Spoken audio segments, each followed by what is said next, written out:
안녕하세요, 후아이케입니다. 오늘은 이착륙 경기장 독일의 프랑크푸르트 공항에 다녀왔습니다. 경기를 시청하기에 앞서 이착륙 영상들을 숙지를 잘 하셔야 이해하시는데 편하실 겁니다.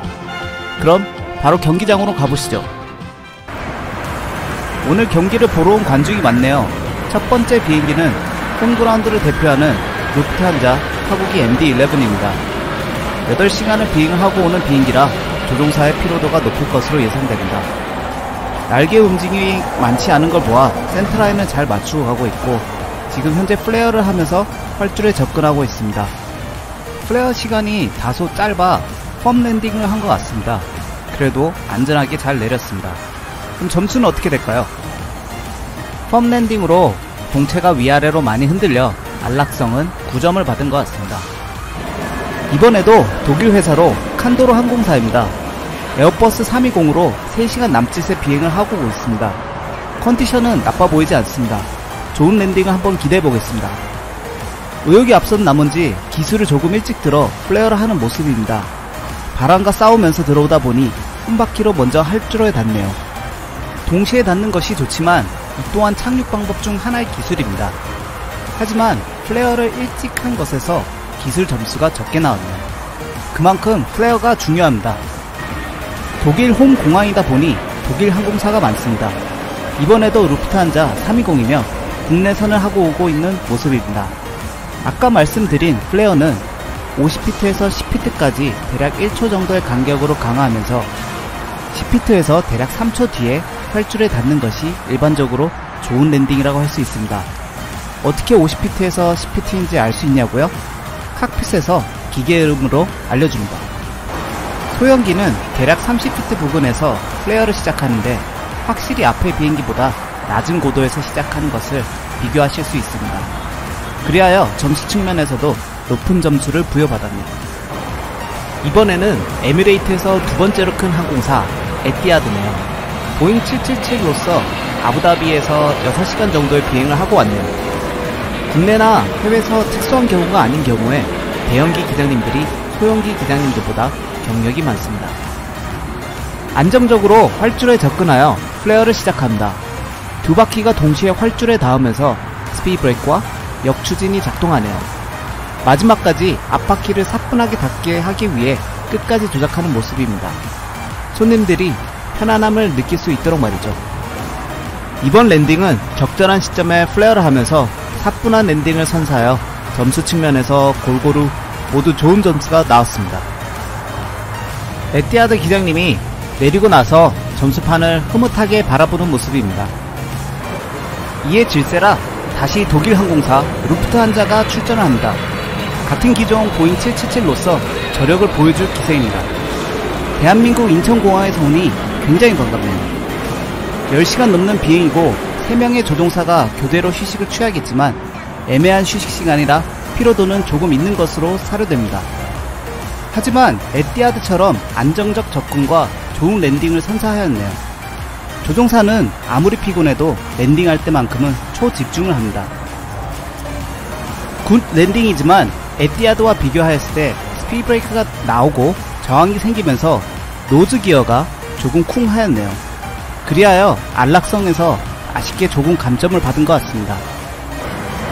루프트한자 쪽에서 점수에 승복을 못하겠다며 부상 중인 보잉 747들을 출전시키려는 모양입니다. 농담이고요. 실제로는 코로나로 인해 비행이 많이 없어 쉬는 항공기 엔진에 이물질이 들어가지 않도록 커버를 씌운 모습입니다. 운항을 하지 않는 항공기 엔진이나 부품을 사용해서 정비 비용 또한 아낀다고 합니다. 우리나라도 마찬가지고요.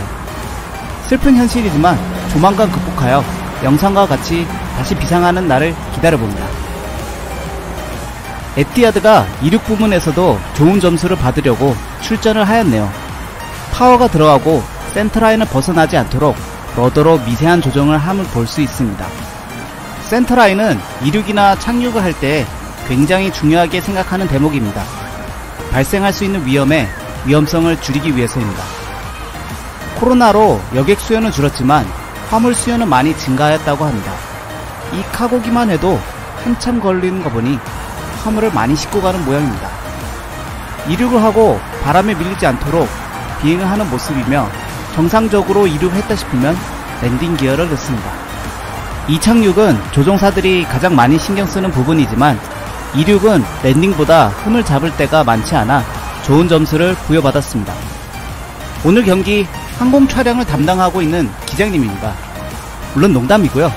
이 근방의 레저용 비행기인 듯합니다. 이번에는 터키 아나도루 항공사입니다. 보잉 737이며 2시간 30분 정도 비행을 하고 와 컨디션은 좋아 보입니다. 이런 비행은 보통 독일에 내리고 1시간 뒤에 바로 본국으로 돌아가는데 이를 퀵턴이라고 부릅니다. 이전 영상에서 항공기 리스 비용을 설명해 드렸는데요. 본전을 벌기 위해서라도 항공기는 땅에 있는 시간을 최소화해야 합니다. 조금만 더 사뿐히 내리기 위해서 플레어 양이 조금만 더 많았으면 하는 아쉬움이 남네요. 잘 내렸습니다.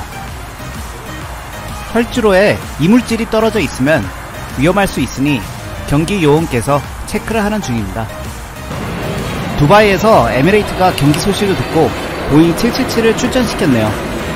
2명의 조종사에게 6시간 넘어가는 비행시간은 많은 피로감을 줍니다. 피로하다 보면 민첩성이 떨어져 판단이 느려질 수 있는 만큼 조종사들에게는 숙면은 곧 일의 능률로 직결됩니다. 이번 랜딩은 어떠셨나요? 제가 봤을 때는 잘 내리긴 하였으나 펌랜딩에 가까워 손님들의 안락성은 조금 떨어질 듯합니다. 그래도 노즈 기어는 마지막까지 잡아주어 충격을 최소화했습니다. 10피트에서 조금만 기술을 더 들어주었다면 앞전의 에티하드만큼 점수를 받을 수 있지 않았을까 생각해봅니다. 이번에는 아일랜드 라이언에어입니다. 보잉 737기로 3시간 정도 비행하고 오네요. 개인적으로 소형기가 대형기보다 바람의 영향 등 조종하는데 더 까다롭다고 생각합니다. 하지만 그만큼 재미가 있는 건 사실입니다.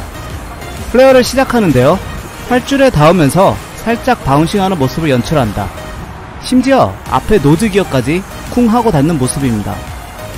이번에는 조종사가 항공기 기어가 활줄에 닿으면서 조정관을 쥐고 있던 손의 힘을 풀어준 것 같습니다. 노즈 기어가 사뿐히 닿을 수 있을 때까지 조정을 해야 하는데 말이죠. 이번에는 보기 드문 에어버스 340입니다. 엔진 4개를 장착한 항공기가 드문데요. 유럽에서는 이렇게 가끔 볼 수 있습니다.